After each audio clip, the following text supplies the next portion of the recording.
आज हम व्याकरण का जो बिंदु पढ़ने जा रहे हैं वो है विशेषण। विशेषण किसे कहते हैं आप लोग जानते हैं, पहले से पढ़ते भी आए हैं कि संज्ञा या सर्वनाम शब्दों की विशेषता बताने वाले जो शब्द हैं, संज्ञा या सर्वनाम जो शब्द हैं, उन संज्ञा या सर्वनाम शब्दों की विशेषता बताने वाले शब्दों को हम कहते हैं विशेषण। फिर देखेंगे हम विशेषण के भेद,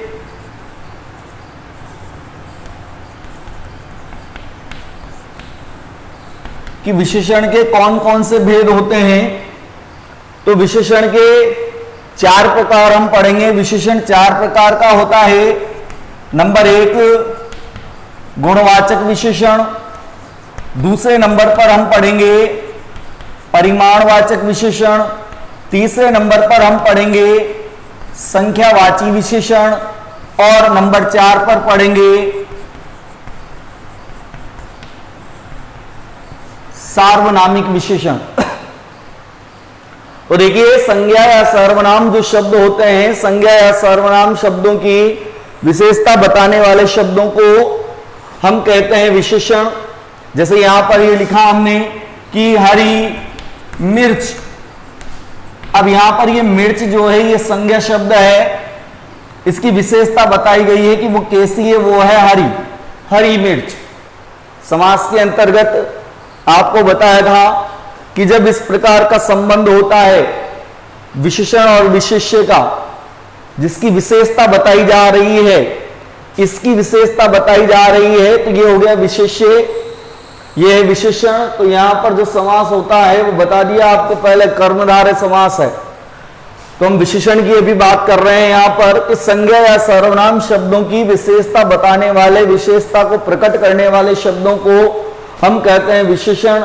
और यहां पर जो हरि, ये विशेषण जो आया है, ये आपका, या यूं कहें कि ये हरि, ये जो शब्द है ये आपका विशेषण है, क्योंकि ये जो संज्ञा शब्द है मिर्च, इसकी यहां पर विशेषता बताई गई है।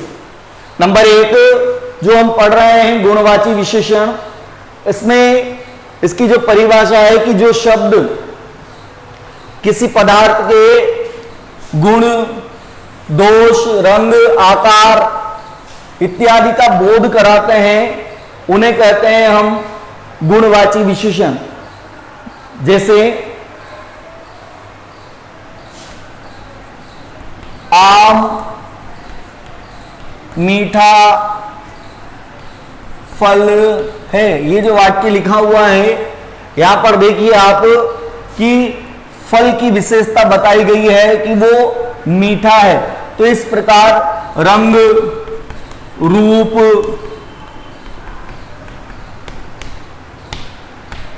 आकार, गुण, दोष इत्यादि चीजों को बताने वाले जो विशेषण हैं वो कहलाएंगे आपके गुणवाची विशेषण।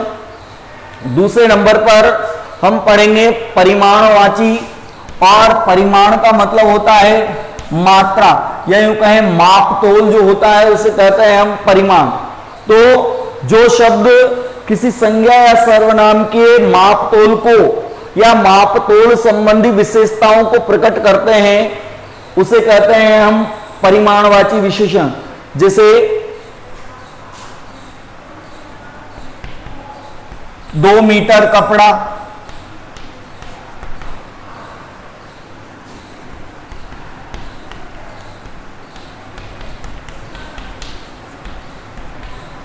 1 किलो मिठाई।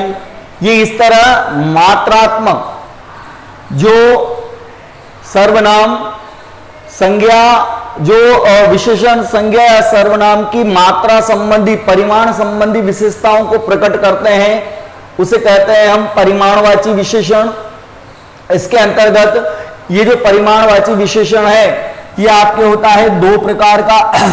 एक तो है निश्चित परिमाण,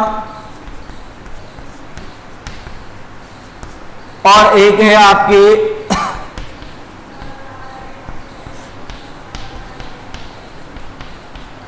अनिश्चित परिमाणवाची। ये दो प्रकार के विशेषण पढ़ेंगे हम परिमाणवाची में कि निश्चित परिमाण और अनिश्चित परिमाण। जैसे 2 क्विंटल गेहूं, अब यहां पर देखिए आप 2 क्विंटल गेहूं, तो गेहूं जो है वो परिमाण में आएगा आपके, और यहां पर 2 क्विंटल लिख दिया गया है, इस कारण ये निश्चित परिमाण में चला जाएगा। तो निश्चित परिमाण और अनिश्चित परिमाण। अनिश्चित परिमाण की बात करें, जैसे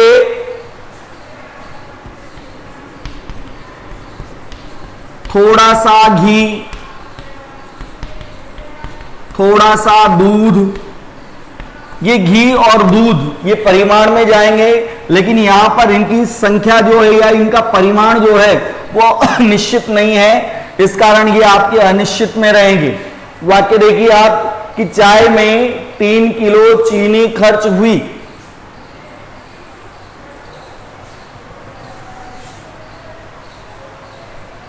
ये वाक्य है कि चाय में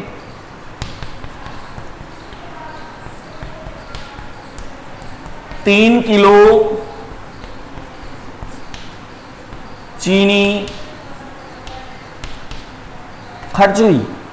अब देखिए आप यहां पर ये चीनी है, परिमाण में जाएगी, और 3 किलो ये परिमाण निश्चित कर दिया गया है। यहां पर आपके जो ये विशेषण है 3 किलो चीनी या 3 किलो, ये आपका हो गया निश्चित परिमाणवाची विशेषण।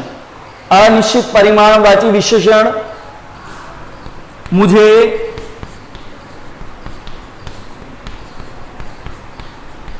थोड़ा सा पानी पीने के लिए दीजिए। अब इस वाक्य के अंदर आप देखिए पानी आ गया, परिमाण में जाएगा आपके, इसको हम गिन नहीं सकते, वो परिमाण के अंतर्गत जाएगा। थोड़ा सा, यहां पर जो परिमाण है वो निश्चित नहीं किया गया है, इस कारण ये आपके हो जाएगा अनिश्चित परिमाणवाची विशेषण। तो इस प्रकार आपने देखा कि जहां पर वाक्य के अंदर या यूं कहें संज्ञा या सर्वनाम की विशेषता बताने वाले शब्दों को हम कहते हैं विशेषण। विशेषण के भेद, गुणवाची विशेषण, जहां पर किसी संज्ञा या सर्वनाम के रूप, रंग, आकार, गुण, दोष इत्यादि का बोध किया जा रहा है, उनका बोध हो रहा है, उसे कहेंगे हम गुणवाची विशेषण। जहां पर संज्ञा या सर्वनाम की मात्रा बताई जा रही है वो होगा आपका परिमाणवाची विशेषण। इसके 2 भेद हैं। अगर निश्चित मात्रा बताई गई है तो निश्चित परिमाणवाची विशेषण, और मात्रा अनिश्चित है तो अनिश्चित परिमाणवाची विशेषण। तीसरे नंबर पर जो हम पढ़ रहे हैं वो है आपके संख्यावाची विशेषण। तो जिन संज्ञा या सर्वनाम की संख्या का, जो विशेषण शब्द संज्ञा या सर्वनाम की संख्या का बोध कराते हैं, संख्या का बोध कराने वाले जो विशेषण हैं वो आपके कहलाएंगे संख्यावाची विशेषण। जैसे एक पुस्तक,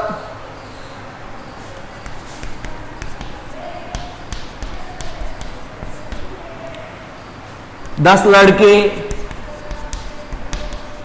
लड़के संज्ञा शब्द है, इनकी संख्या बता दी गई है 10। पुस्तक संज्ञा शब्द है, इसकी संख्या बता दी गई है 1।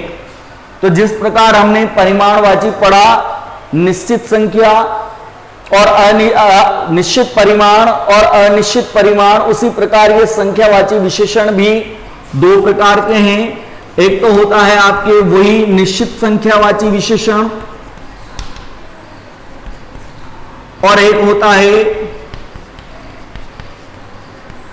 अनिश्चित संख्यावाची विशेषण।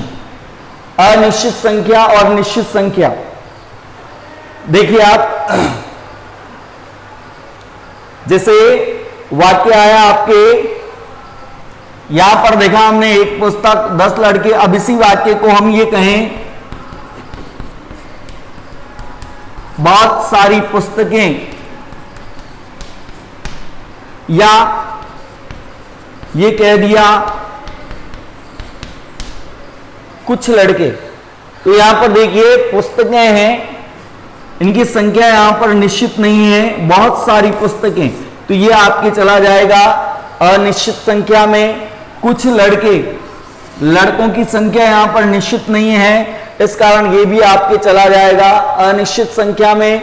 लेकिन इस तरह कहा जाए कि एक पुस्तक 10 लड़के, यानी जो संज्ञा या सर्वनाम है उसकी संख्या अगर निश्चित कर दी गई है तो आपके निश्चित संख्यावाची विशेषण है, और अगर वो संख्या निश्चित नहीं है तो वो आपके अनिश्चित संख्यावाची विशेषण होगा। तो इस प्रकार ये 3 प्रकार के विशेषण आपने पढ़े। अगला देखिए सार्वनामिक विशेषण।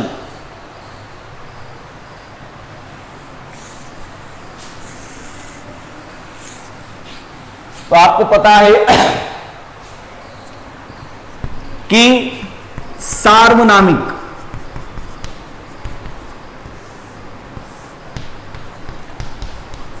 ऐसे सर्वनाम जो किसी संज्ञा शब्द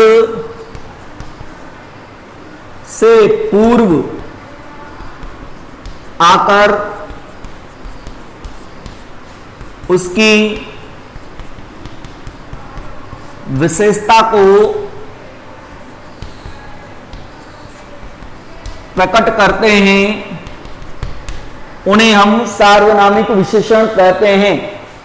ऐसे सर्वनाम, यहां पर आपको यही ध्यान रखना है, प्रारंभ से ही हम बात करें तो संज्ञा या सर्वनाम शब्दों की विशेषता प्रकट करने वाले शब्दों को हमने विशेषण कहा। विशेषण 4 प्रकार के, गुणवाची विशेषण, संज्ञा या सर्वनाम शब्दों के रंग, रूप, गुण, दोष इत्यादि को प्रकट करने वाले शब्द गुणवाची कहलाएंगे।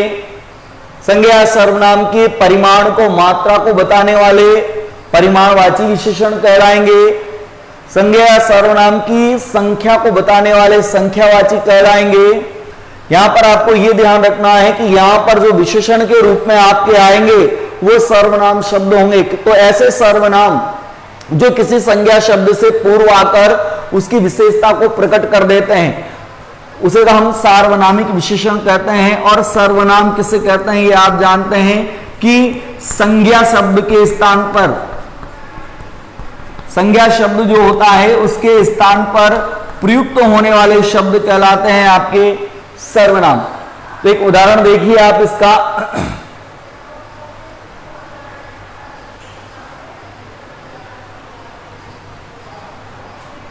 ये कपड़े मेरे हैं, यह घर हमारा है।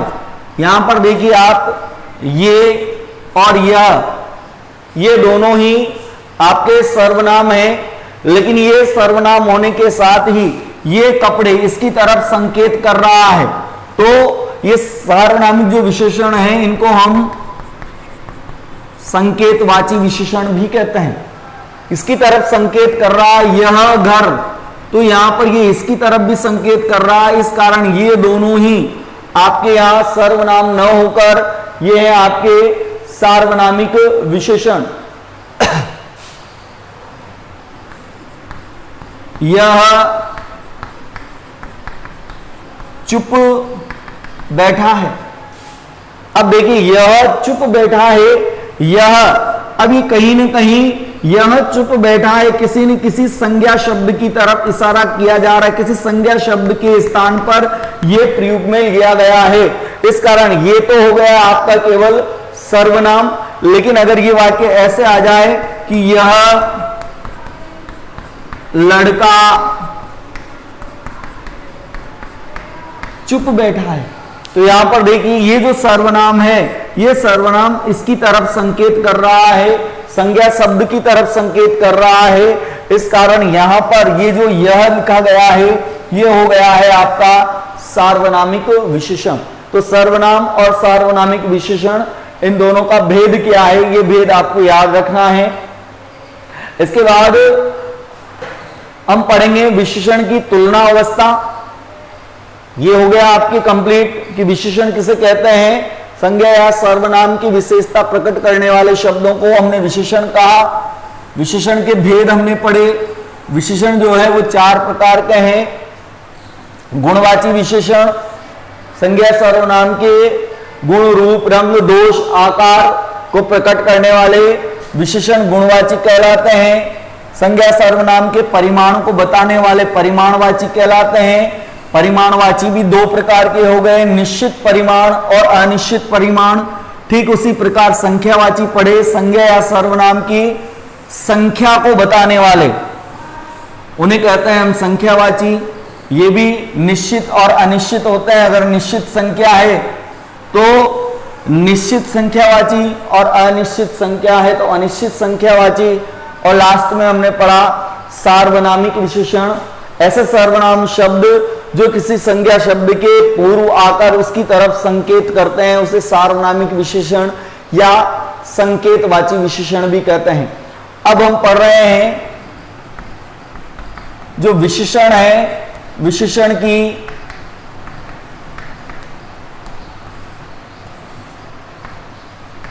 तुलना अवस्था। तो विशेषण की तुलना अवस्था के अंतर्गत देखिए कि जिन विशेषणों के द्वारा 2 या 2 से अधिक विशेषणों के गुण अवगुण की तुलना की जाती है, जिन विशेषणों के द्वारा 2 या 2 से अधिक विशेषणों के गुण अवगुणों की तुलना की जाती है उन्हें तुलना बोधक विशेषण कहते हैं। और तुलना के आधार पर जो हम विशेषण हैं इनकी अवस्था जो पढ़ेंगे वो 3 प्रकार की पढ़ेंगे। नंबर 1 है मूल अवस्था,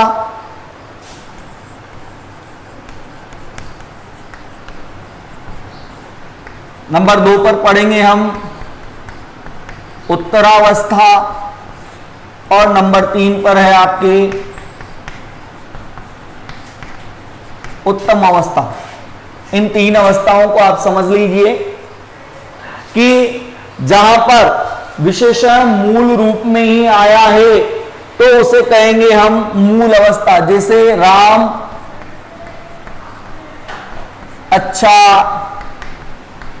लड़का है, ये वाक्य है। यहां पर आप देखिए विशेषण आ गया है आपके गुणवाची विशेषण और ये विशेषण अपने मूल रूप में ही आया है तो इसे कहेंगे हम विशेषण की कौन सी अवस्था है, ये कहलाएगी आपकी मूल अवस्था। इसके बाद अगर उत्तर अवस्था में जहां 2 व्यक्तियों या वस्तुओं की आपस में तुलना की जा रही हो, उनके गुण और अवगुणों को एक दूसरे से अधिक या कम बताया जा रहा हो तो वो विशेषण की उत्तम अवस्था कहलाती है। जैसे इसी की बात करें हम,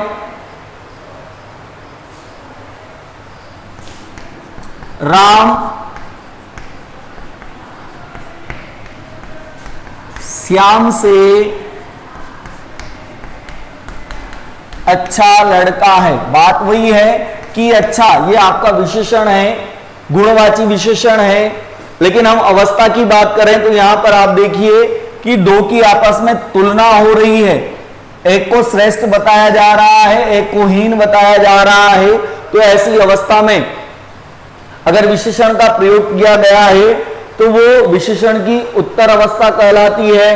और उत्तम अवस्था के अंतर्गत जब समूह में, संगठन में किसी एक को ही श्रेष्ठ बताया जाए तो वहां विशेषण की उत्तम अवस्था होती है। जैसे इस वाक्य को हम ऐसे लिखिए कि कक्षा में राम सबसे अच्छा लड़का है। तो यहां पर देखिए जो अच्छा शब्द है ये विशेषण है, आपके लड़के की विशेषता बताई जा रही है। लेकिन यहां पर पूरे समूह के अंदर कक्षा में सबसे श्रेष्ठ है, सबसे अच्छा लड़का है। इस कारण ये विशेषण है आपके गुणवाची विशेषण है। और गुणवाची विशेषण होने के साथ साथ इसकी अवस्था की बात करें तो इसकी अवस्था है उत्तम अवस्था।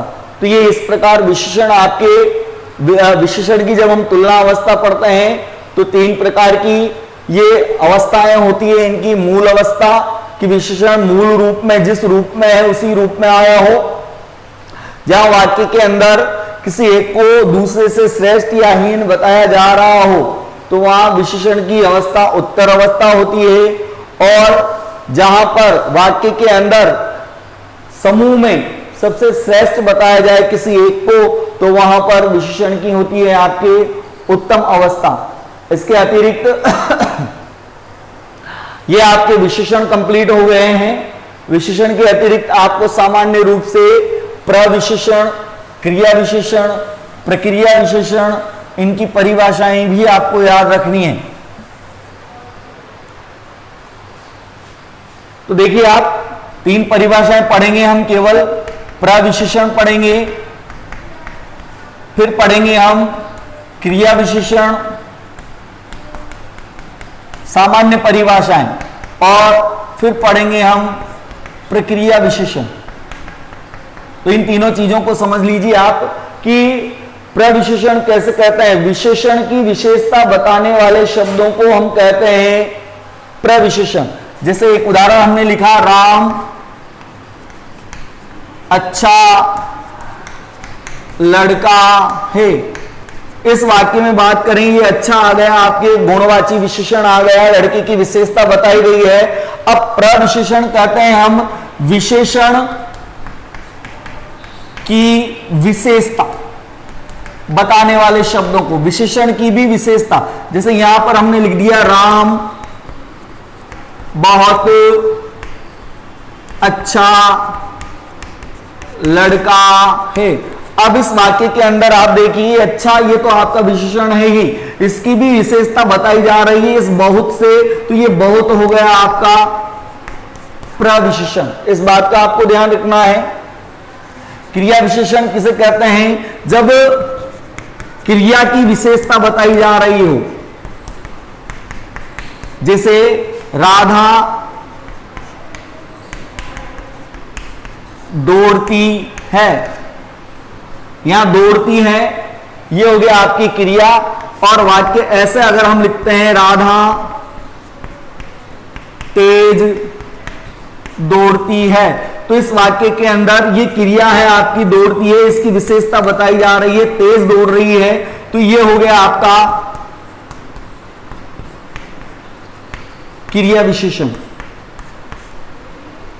और प्रक्रिया विशेषण, यानी इस क्रिया विशेषण की भी जब विशेषता बताई जाए तो उसे कहते हैं हम प्रक्रिया विशेषण। राधा बहुत तेज होती है, तो यहां पर देखिए क्रिया है तेज, ये अभी आपको बताया क्रिया विशेषण हो गया। अब इस क्रिया विशेषण की भी विशेषता बता रहा है ये शब्द बहुत, इस कारण ये हो गया आपका प्रक्रिया विशेषण। तो इस प्रकार आपने विशेषण पढ़ लिए हैं, कंप्लीट हो गया है। इन बातों का आपको विशेष ध्यान रख लेना है। विशेषण की परिभाषा, विशेषण के भेद, चार भेद आपको बता दिए, अवस्थाएं आपको बता दिए, मूल अवस्था, उत्तर अवस्था, उत्तम अवस्था। इसके अतिरिक्त प्रविशेषण की परिभाषा, विशेषण की विशेषता बताने वाले शब्द प्रविशेषण, क्रिया की विशेषता बताने वाले क्रिया विशेषण, और क्रिया विशेषण की भी विशेषता बताने वाले शब्द आपके कहलाएंगे प्रक्रिया विशेषण। तो इस प्रकार ये विशेषण का बिंदु आपका समाप्त। अब अगला बिंदु हम नेक्स्ट टॉपिक में लेंगे।